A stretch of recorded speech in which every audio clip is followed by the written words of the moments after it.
नवरात्रि के 5वें दिन पढ़े सुने माँ स्कंद माता की व्रत कथा। सुख समृद्धि से भर जाएगा आपका घर। जय माता रानी। दोस्तों, आप सभी को नवरात्रों की हार्दिक शुभकामनाएं। माता रानी की कृपा सदैव आप पर, आपके परिवार पर बनी रहे। आज हम इस वीडियो में जानेंगे स्कंद माता की कथा, मंत्र, पूजा विधि, भोग के बारे में। देवी दुर्गा के 5वें स्वरूप में स्कंद माता की पूजा की जाती है। इन्हें अत्यंत दयालु माना जाता है। माँ स्कंद माता की कथा। नवरात्रि के 5वें दिन स्कंद माता की पूजा की जाती है। स्कंद माता देवी दुर्गा का 5वां अवतार है। स्कंद माता का नाम 2 शब्दों से मिलकर बना है, स्कंद व माता, और इसका अर्थ होता है स्कंद की माता। स्कंद का अर्थ है कार्तिकेय, जो कि महादेव और माता पार्वती के पुत्र हैं। माता का अर्थ है माँ, और इसी प्रकार स्कंद माता माता पार्वती का ही एक रूप है। तो आइए पढ़ते हैं स्कंद माता की कथा। कथा। माँ स्कंद माता की 4 भुजाएं हैं। माँ एक हाथ में कार्तिकेय को पकड़े हुए हैं और उनके दूसरे व तीसरे हाथ में कमल का पुष्प है। अपने चौथे हाथ से स्कंद माता अपने भक्तों को आशीर्वाद देती हैं। स्कंद माता की सवारी एक शेर है। स्कंद माता विशुद्धि चक्र की अधिष्ठात्री देवी हैं। विशुद्धि चक्र हमारे गले के उभरे हुए भाग के ठीक नीचे स्थित होता है। माँ स्कंद माता की सच्चे मन से पूजा करने से विशुद्धि चक्र जागृत हो जाता है, जिससे वरी की सिद्धि प्राप्त होती है। माँ स्कंद माता का वाहन मयूर भी है, इसलिए इन्हें मयूर वाहन के नाम से भी जाना जाता है। उनका वर्ण यानी त्वचा का रंग शुभ्र है। माता हमेशा कमल पर विराजित रहती हैं और इसलिए वह पद्मासना देवी के रूप में भी मानी और पूजी जाती हैं। माँ स्कंद माता का मन पूर्ण रूप से लौकिक और सांसारिक संबंधों से दूर रहता है। स्कंद माता का पूजन करने वाले व्यक्ति और जीव मुख्यतः सांसारिक बंधनों में रहकर भी उनसे मुक्त होते हैं। माँ दुर्गा के स्कंद माता अवतार की ऐसी मान्यता है कि माता सती द्वारा अपना देह त्यागने के बाद भगवान शिव ने खुद को सजा देने के लिए स्वयं को सांसारिक बंधनों से दूर कर लिया था और एक तपस्वी के रूप में पहाड़ों के बीच कड़ी सर्दी में तपस्या करने चले गए थे। इसी दौरान तारकासुर और सुरपद्मन नाम के 2 राक्षसों ने देवताओं पर हमला कर दिया। उस वक्त देवताओं की मदद करने के लिए कोई नहीं था। तारकासुर और सुरपद्मन नाम के दोनों राक्षसों को ब्रह्मा जी द्वारा यह वरदान प्राप्त था कि उन्हें मारने के लिए शिव जी की संतान को ही आना होगा। उन राक्षसों ने चारों ओर कलह का माहौल बनाया हुआ था और अपने आसपास हर किसी को परेशान करके रखा था। इन दोनों राक्षसों के अत्याचारों को देख देवतागण भी चिंतित थे। तब सभी देवतागण भगवान विष्णु के पास गए और उन्हें अपना दुख सुनाया, परंतु विष्णु जी ने उनकी कोई मदद नहीं की। विष्णु जी से मदद न मिलने पर देवताओं ने नारद जी के पास जाने का सोचा। उन्होंने नारद जी से कहा कि यदि वह माता पार्वती से भगवान शिव को पति के रूप में पाने के लिए तपस्या करने को कहेंगे, तब शायद भगवान शिव उनसे शादी कर लें और उनके मिलन से महादेव की संतान जन्म ले, जो उन राक्षसों का वध कर सके। इसलिए नारद जी के कहे अनुसार माता पार्वती ने भगवान शिव को पति के रूप में पाने के लिए घोर तपस्या की और उनकी भक्ति से खुश होकर भगवान शिव ने उनसे विवाह करने का निर्णय लिया। विवाह के पश्चात माता पार्वती और भगवान शिव की ऊर्जा से एक बीज का जन्म हुआ। बीज के अत्यधिक गर्म होने के कारण उसे अग्निदेव को सरवाना नदी में सुरक्षित रखने के लिए सौंपा दिया गया।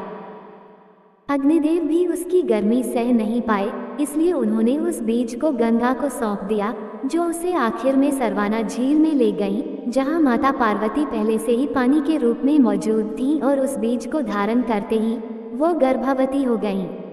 कुछ समय पश्चात कार्तिकेय ने अपने 6 मुखों के साथ जन्म लिया। कार्तिकेय के जन्म के बाद उन्हें तारकासुर और सुरपद्मन का विनाश करने के लिए तैयार किया गया। सभी देवताओं ने मिलकर उन्हें अलग अलग तरीके का ज्ञान दिया और राक्षसों से लड़ने के लिए उन्हें महत्वपूर्ण शस्त्र भी दिए। आखिर में कार्तिकेय ने सभी राक्षसों का वध कर दिया। इसी कारण माँ दुर्गा को स्कंद माता यानी कार्तिकेय की माता के रूप में जाना जाता है। देवी दुर्गा के 5वें स्वरूप में स्कंद माता की पूजा की जाती है। उन्हें अत्यंत दयालु माना जाता है।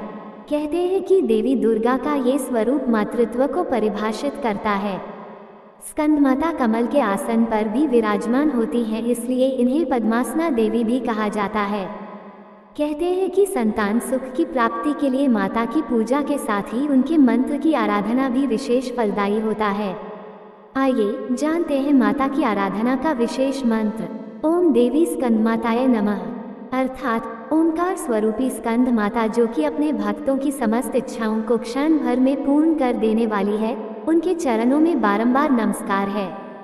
स्कंद माता की उपासना से बाल रूप स्कंद भगवान की उपासना स्वयं हो जाती है। माँ स्कंद माता की उपासना से उपासक की समस्त इच्छाएं पूर्ण हो जाती हैं।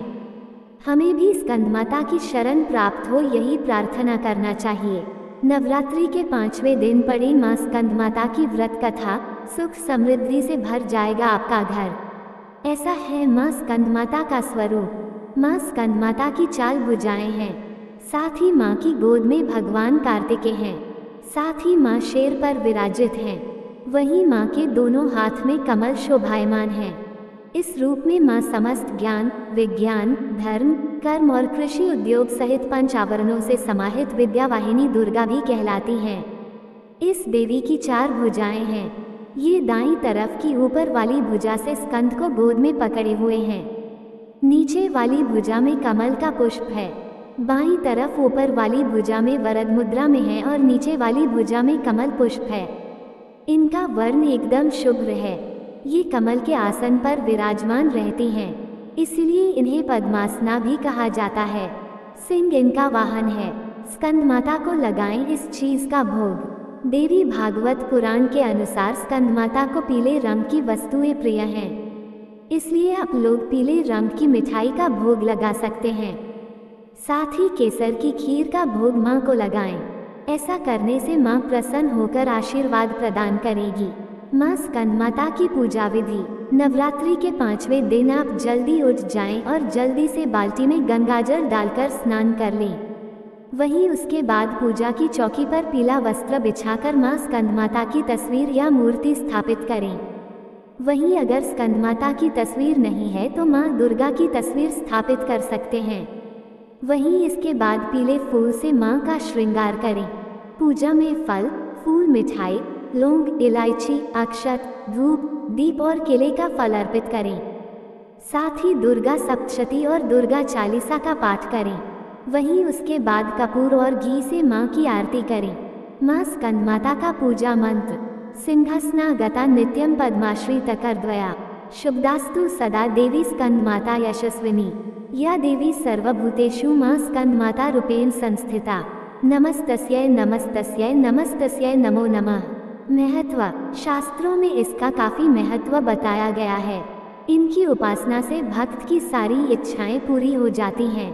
भक्त को मोक्ष मिलता है।